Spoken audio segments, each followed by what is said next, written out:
thought that it was not a big deal, but I knew it was a big deal when they should have taken 14 days for it to incubate. So in other words, you can have it for 14 days before you know you have it. So that's a problem. I don't care. That's the problem. It's not the fact that you can get it. Like they were trying to compare it to influenza to the flu, but there's no comparison, because when you have the flu, you know you've got it, so you stay home, right? You regulate, but this thing you can have it for 14 days prior to actually showing any symptoms. So that's what's so dangerous about it. Yeah, you don't know. You could have contracted it 2 weeks ago and all of a sudden show up with it today. So yeah, it's not a good thing, and I think that's some people are just taking it that it's not, that it is not, nothing to worry about, but it is. So you haven't figured that out, but sooner or later they will. And so unfortunately, the American people are figuring it out in a hard way. A lot of people have died because of it there, so it's unfortunate. Yep. It's well, especially here in the state of Maine. Maine is a tourist state, and in the summer, and a lot of the people we haven't been to the tourist spots. If I'm going to go to the coast, I've got places I know I can go where they tourists don't go, and it's just as beautiful. Maine's got supposedly the shoreline is 3,000 miles. If you would stretch it out, all the little bays and inlets and that, if you would stretch it all out in a straight line, it'd be 3,000 miles long, so they say. But yep, it's just no cruise ships are visiting. As a matter of fact, Eastport, Maine, which is just across, there's a little bridge that crosses over to Campobello Island, which is in New Brunswick. They have excuse me, it's not, that's Lubec, it's not Eastport, but Eastport is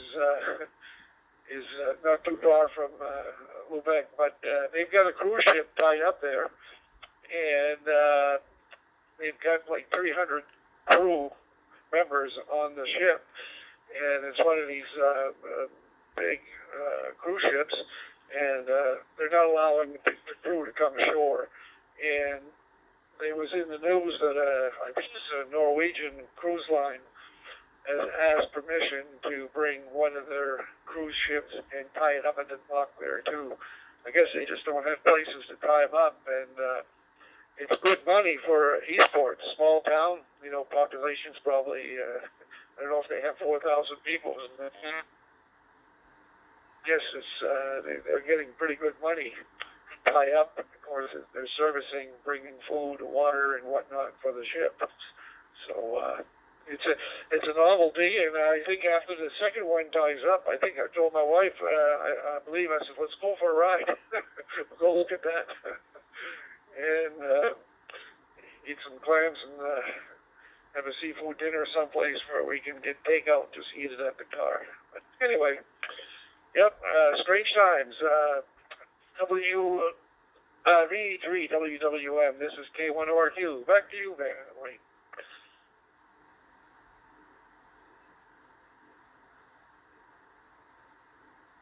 VE3WWM returning. Yeah, it's unfortunately those cruise ships are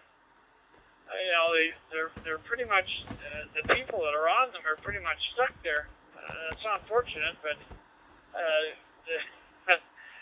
they got to pretty much quarantine in there, and then hopefully get everything under control before they can come off. So that's quite a deal too on its own. All these cruise ships that were out and about, I think most of them are all emptied off now, but they still have to park them, and they still have the crew on them. They have quite a crew on there, so so they got to park somewhere, I guess, right? Tie up somewhere. Yeah, so I guess that's the location. So Yeah, Bar Harbor, which is probably an hour and a half drive from here, depending on the traffic, is on Mount Desert Island, and in the summer months, that's a big tourist, Acadia National Park, and they used to get, I think last year they got 72 cruise ships come in, not all at the same time, but they let them come in, and what they do is by boat they bring people ashore so they can walk in the town and that, and it's a big tourist attraction. A lot of hotels and motels, but early this spring, Bar Harbor right off said no cruise ships. They didn't want any to come into the harbor at all, and it's the same thing I think down in Portland, Maine, in Rockland. And there were all kinds of festivals here in Maine. The Lobster Festival in Rockland. This was Maine's 200th birthday, and they were going to have big celebrations this summer, and that's all been put aside. And then a lot of small communities have, fairs and gatherings and that's all been canceled. So. But we're just unfortunate. My son's got a camp or cottage, whatever you want to call it, up on a lake in the woods, and it's remote. And when we go there, we're isolated, and we don't see anybody. There's some people across the lake, but it's just you saw the kayaking there. We went out, and that day there were no boats at all out on the lake. It's quiet, that's nice, and so we're fortunate to have that. Back to you, Wayne.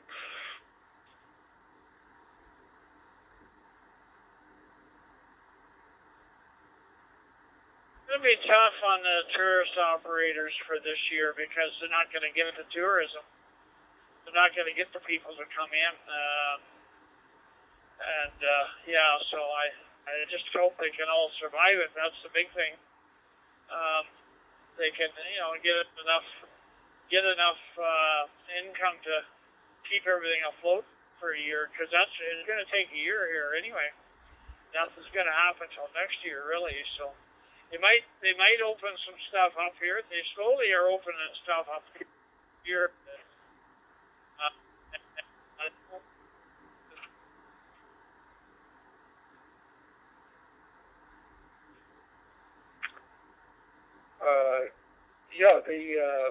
The border is.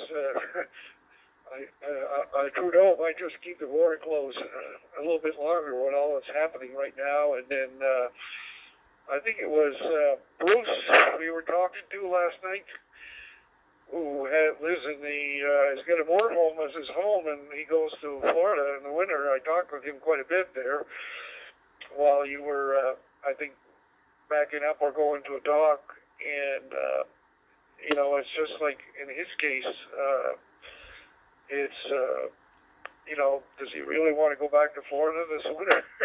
And I know a lot of people here. I have friends that are retired and bought own homes down there and condos, and it puts them in a bind. Other people go and rent. Well, that's okay if you're just renting. You're not. You don't have to go, and you're not losing anything. But if you own something down there, it's a different story, and it's going to cause some hardship. It's too bad, but it's going to cause. It is causing hardship now, and it will. I think we haven't seen the end of this here yet. VE3TOM. This is K1RQ. Back to you, Wayne.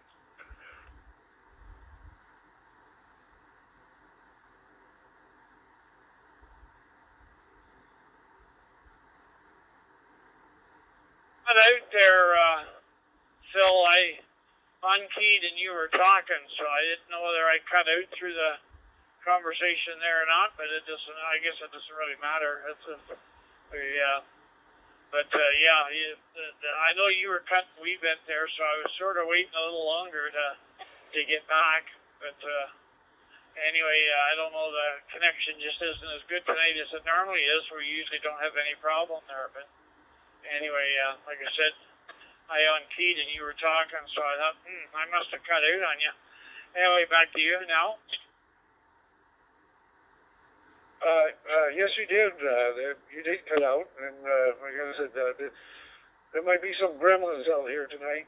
I know there were issues.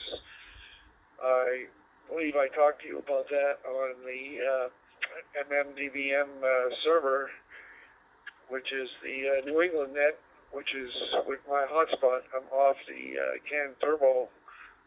They're the ones who service, and boy, the connections were really bad. There's a net on Monday evenings at 8 o'clock. I got on it, and it seemed that everybody that had a hotspot, whether it was PyStar or most all the other guys are PyStar, they're on. I almost think I'm the only one that a open spot too. Although there might be some now that have bought the open spot 3s that are out. But anyway,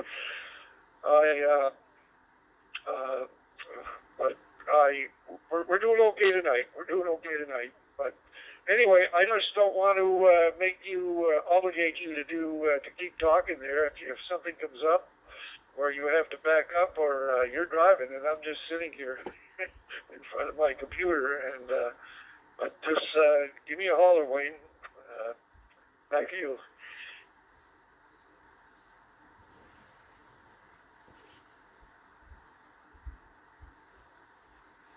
Yeah, no problem, VE3WWM. No, it's no problem. I'm going ahead. For another 20 minutes anyway, so it's not a big deal. I'll be about 20 minutes before I get to where I'm going, and then I'll have to hang it up, but otherwise it's pretty easy here to watch and carry on and drive here. There's a lot of traffic going north, a lot of cottagers going up to the cottage, I guess. Traffic's pretty solid here going north today. Haven't seen this much traffic for a while, but definitely lots today. Are you on a 4-lane highway, or I could say everything is in the state of Maine here, other than 95, is 2 lanes, but there isn't much traffic if I head north. As a matter of fact, from Old Town right here, when we get on the interstate, the speed limit goes from 70 miles an hour to 75, and people go 80, 90, and I've yet to see traveling up north.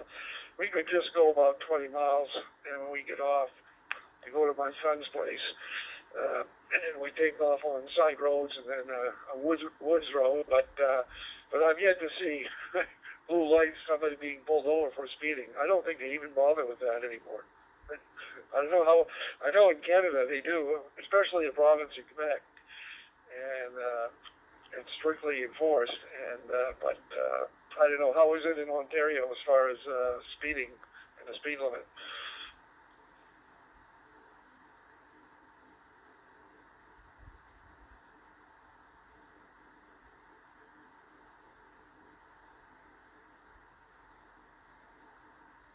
Radars out there. They do keep an eye on things. Yeah, I was on the 400 series highway, which is the 400 highway is where I was. So it's 3 lanes each way, so it's 6 lanes, and it moves right along. But she's pretty loaded going north right now. There's lots of traffic, and it's just moving along the. Well, it'd be somebody that's moving faster than the speed limit.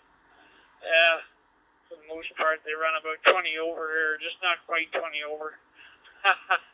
So in other words, if the speed limit's 100 kilometers, they'll run 115 anyway, for the most part. Yeah, 100 would be about 70 miles an hour here in Maine, and I know here in it drops down from 75 to 70 in Old Town, and then as you come into Bangor, it drops down to 60, but people are still going 70. But they do, every once in a while, in Bangor, they will, because of all the off-ramps and that, the state police, it isn't the city police, it's the state police that monitor that, and they will, every once in a while, set themselves up, and they'll work it, But with everything that's going on now, I think with they're so backed up in the courts with criminal cases because they couldn't prosecute because of what was going on, that I don't think they're touching much. They're probably just issuing warnings rather than that, because they just the courts are just so tied up with more other issues, being drugs or whatever. It seems to be everything. All the crimes here in this state seem to be drug related, and so anyway, their hands are full with that. But I don't know how often you see blue lights in Ontario, but I remember going to Quebec, once we got into Quebec, it said 100 kilometers. We went 100 kilometers. I said, I just don't want to be involved. And but anyway, it's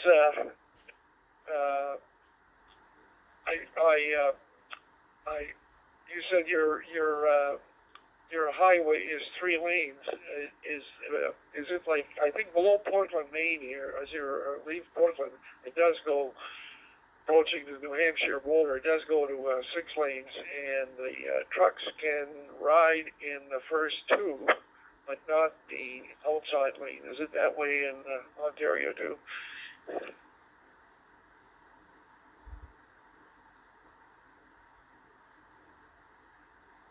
Yeah, right on. Yeah, it's any place that's 6 lanes or multi-lane. Trucks can't go in the extreme left lane. They only allowed the first 2 or 3, depending on how many lanes there are. So yeah, the left lane, or what they would consider the passing lane, no trucks in that one. Now sometimes there's trucks out there, and they shouldn't be, but sometimes they get dinged. Heard of a few getting them dinged out there. I personally don't think I need to go out there, so I won't with the truck. But yeah, so that's the way it is. 2-lane road, they can go on left or right. It doesn't matter. There's no restrictions for trucks. It's just 2 lanes each way, or like 2 lanes going the one way.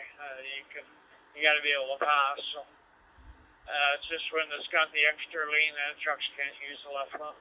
Back to you. Yeah, one issue I remember back in my days when I worked the border, the logging trucks that would go to Canada. Of course, when they crossed the border, where I was in Fort Kent, they were in New Brunswick, and some would just 13 miles up the road heading north. They cross over into Quebec. And I think there was a ruling in Canada, I can't remember, you probably be more abreast of that. They had to have a computer chip in their truck where they were limited to how fast the truck could go. And it seems to me that had to be in the truck, and they would be traffic stops where they had to pull over the weight scales, and they would check for that. And if the truck didn't have that, the truckers would get, they'd get sidelined and fined. But I don't know, is that still an issue in Canada or Ontario? I don't know if it was just New Brunswick and Quebec, but anyway, it seems to me there was something like that back in my day. Back to you, Wayne.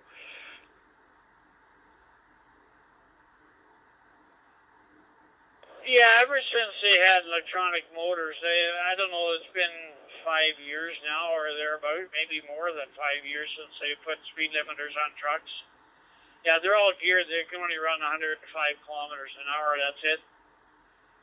Well, unless they don't have that limiter on there, and they can get in trouble. But yeah, there is issues around that. But there is a limiter on the trucks. Most companies have it on. Like this truck will only do 105. That's it. Yeah, I noticed on the interstate, even where the speed limit up north here, heading north up to the border, is 75 miles an hour. All the Canadian long haulers, and that would be Midland, Day Ross, and Sunbury, and those trucks will go 70 miles an hour. and the Walmart trucks will only go 70 miles an hour. And some of the big trucking firms too, but then when you get to the local and the logging trucks, some of those logging trucks will roll 80 miles an hour, especially when they're empty and they're in a hurry to get back and get another load. And they roll. And we had an incident here where last year where it was a logging truck and he was heading south loaded, and a trooper had just stopped to help somebody that was broken down on the road. And the wheels, they had 3 sets of wheels on the trailer. Well, one set of wheels, the axle broke or something, and it was a truck, I guess, that was in dire need of inspection, and it was, a lot of things are illegal. That broke, and those 2 tires rolled, hit and killed the trooper, and it was a pretty sad event. He was, he was just helping somebody, that was broken down. And but anyway, it's just I find here in Maine, I'm not afraid of the long haulers, but geez, when these logging trucks come, they just come out of the woods, and some of them are not in too good shape. Thank you.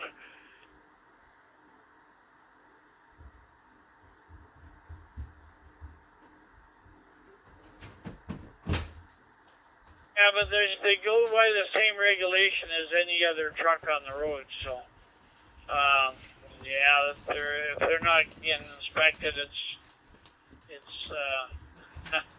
I don't know who to blame it on, but anyway, it's definitely somebody.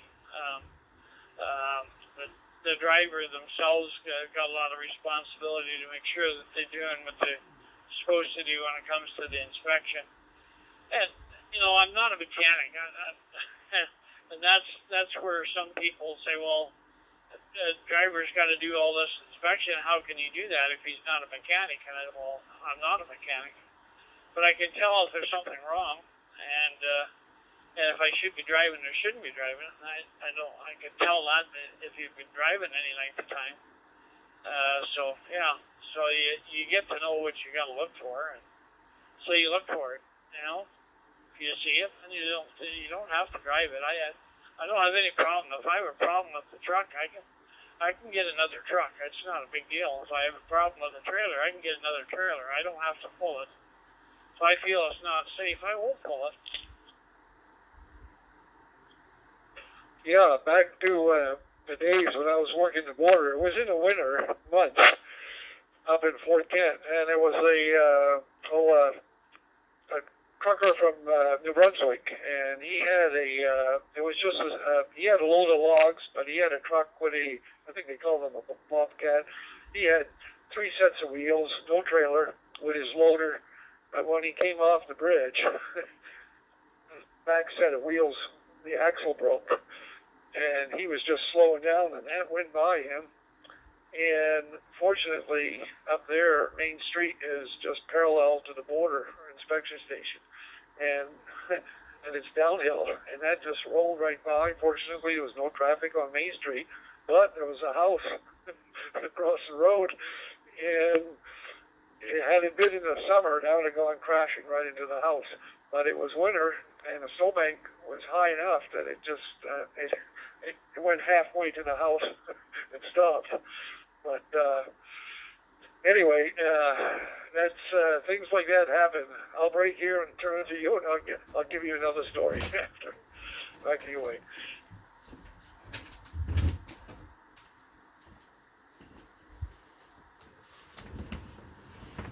Yeah, right on that. Yeah, right on.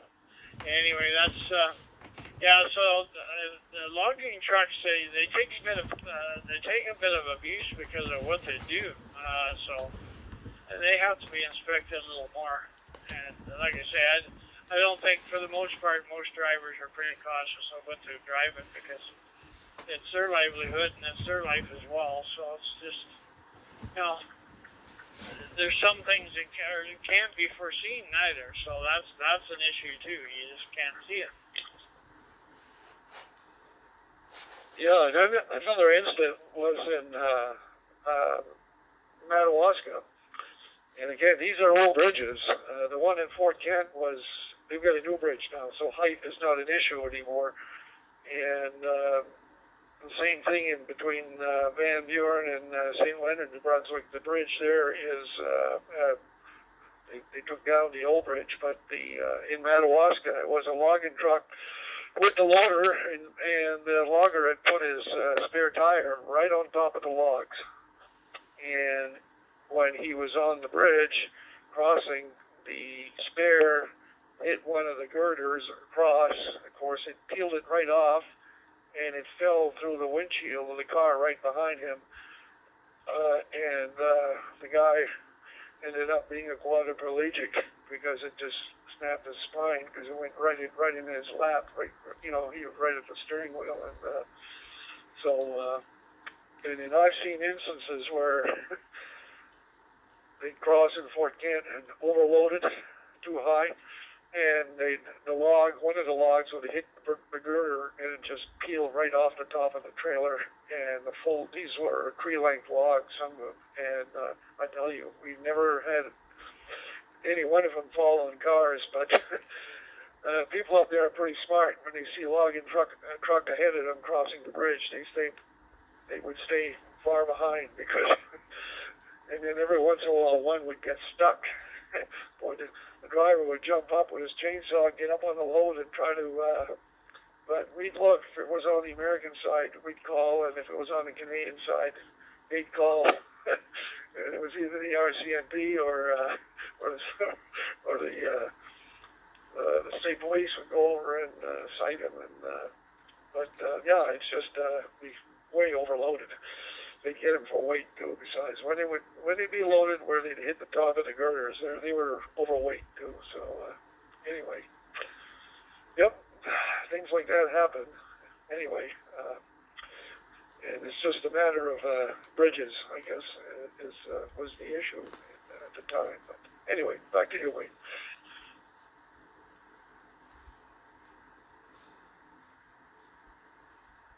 K1ORQ VE3 WWM. Yeah, the thing is, you got to know the height of your truck. And those guys know how high. That's why they have those posts that are on there.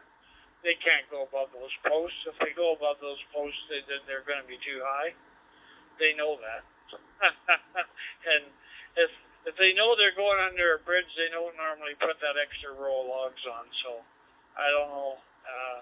Who was thinking what, or they forgot about the bridge or whatever, because you got to know how high these things are. And they got their size on every bridge, how tall it is or how high it is, so you don't you know what it is, so you got to know what your trailer is. So anyway, back to you. Yep. I think the income factor there, they get paid by the weight, and of course the heavier the logs are, the more money they get, I guess, because the trucks, when they arrive at the sawmills, they go on the scales, they weigh them, and then they go and get unloaded, and then they just hit back. So there's no I think back in the day they used to have scalers that would measure the logs and that, but I think now it's just, when they haul, it's just weight. I don't believe there are scalers anymore. That was more back in the day when they used to cut, for the paper mills. It was pulpwood. Everything was cut in 4-foot lengths, loaded on railroad cars 4-foot lengths, loaded on trucks 4-foot lengths, and then they went to, I think, 8-foot lengths, and it's tree length. If you're riding in North Main Woods, there are no rules, and the logging trucks, their bunks are just as wide. They're illegal to be on the highway. So when you're riding in the woods, you have to. That's where the radio comes in handy, where all the miles are marked, and you just announce yourself, and the trucks will announce what mile they are if they're heading your way, and you best get off the road, because when they come by, they're going to take the whole road. And they rolled. Back to you, Wayne.